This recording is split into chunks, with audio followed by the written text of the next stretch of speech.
सीकर बड़ा समझदार है। मैंने चौकीदार कहा, आप समझ गए कि मैं नरेंद्र मोदी जी की बात कर रहा हूं। कमाल है मतलब कि कहां सोया है चौकीदार। मेरे हाथ में देश की तिजोरी की चाबी सौंप दो, मैं चौकीदार हूं, मैं देश नहीं लूटने दूंगा। बहुत हुई महंगाई की मार, अब की बार मोदी सरकार। क्या सुहाने सुहाने नारे दिए बंदे ने, ये तो मानना पड़ेगा। तो कमाल है, अद्भुत है वो। 11 मैच जीत रहे थे हम लगातार, एक के बाद एक के बाद एक, 11 मैच। कौन से चमत्कार हुआ, कौन सी महान विभूति। तो बड़ा सभ्य आदमी हूँ, पढ़ा लिखा आदमी हूँ, साहित्यकार हूँ, तो मैं इस तरह की किसी भाषा में जाता नहीं। लेकिन जनता की जो आवाज है, वो जनता तो जनार्दन है भाई, वो जो बोल रही है वो सही ही बोल रही होगी। कहां सोया है चौकीदार, कहां सोया है चौकीदार।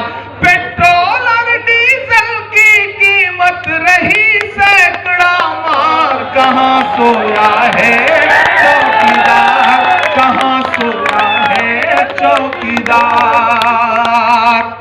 कहते हैं कांग्रेसियों बताओ तुमने 70 साल में क्या किया है। अपने भाषणों में कहते हैं कांग्रेस मुक्त भारत।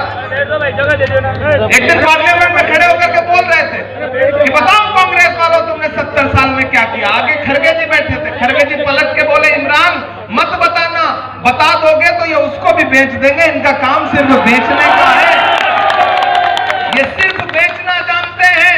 मैं तो सीकर में खड़ा होकर कह रहा हूं कि भाजपा वालों, हमसे 70 साल का जवाब मांगने वालों, अरे जो अपना चलाया हुआ 2000 का नोट 7 साल नहीं चला सके, वो हमसे 70 साल का हिसाब मांगते हैं।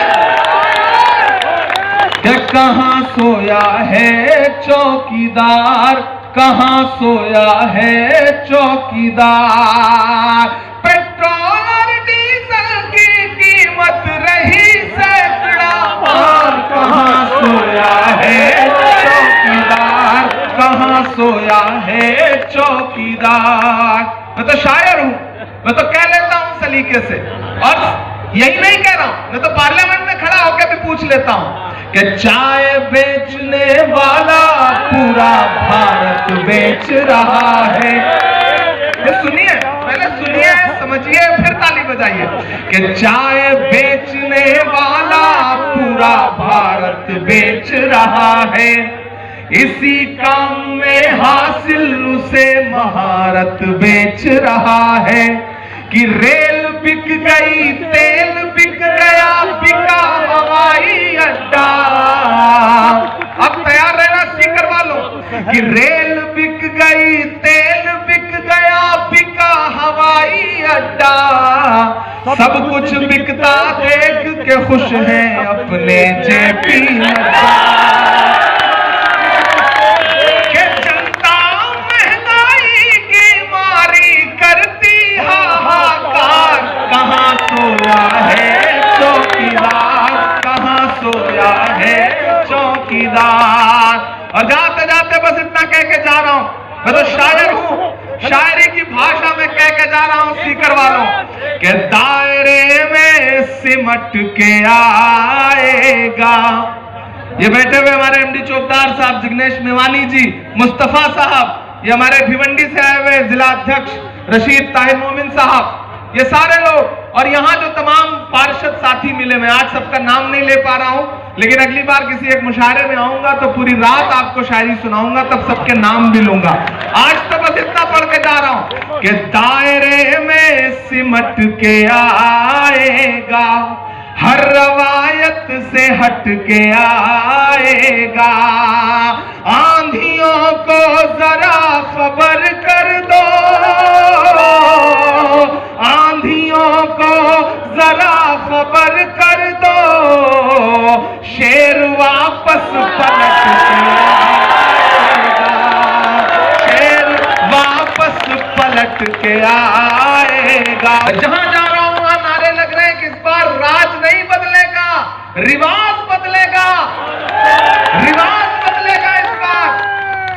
और वो रिवाज तब बदलेगा जब सीकर एकजुट हो करके जो पिछली बार का मार्जिन था उससे दुगुना मार्जिन से राजू भाई को असेंबली में पहुंचाएगी, तब जाकर के वो रिवाज सही से बदलेगा।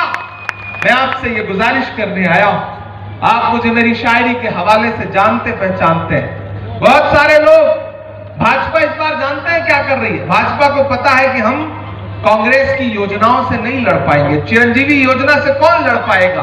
कौन लड़ पाएगा 1200 का सिलेंडर 500 रुपए 400 रुपए देने का?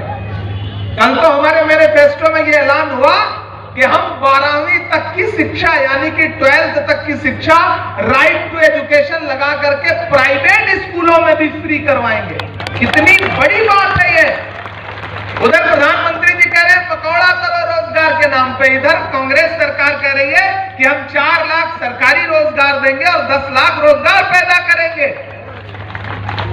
तो कैसे लड़ पाएगी भाजपा? भाजपा जानती है कि कांग्रेस की योजनाओं का कोई मुकाबला नहीं है, इसलिए उनके हाथ में एक ही बात है कि किसी तरह कांग्रेस के वोटों में बंटवारा करो। 1000 वोट कोई निर्दलीय काट ले जाए, 500 वोट तबर्रुक के नाम पे कोई और काट ले जाए, 2000 वोट कोई और काट ले जाए। ये जो तबर्रुक बांटने का शौक है इसे बंद करो, क्योंकि बंटने का नुकसान हमसे ज्यादा कोई नहीं झेलता। हम झेलते हैं उस नुकसान को। मैं आपसे ये कहने आया हूं कि ये चुनाव सीधे सीधे 2 विचारधाराओं के बीच में है।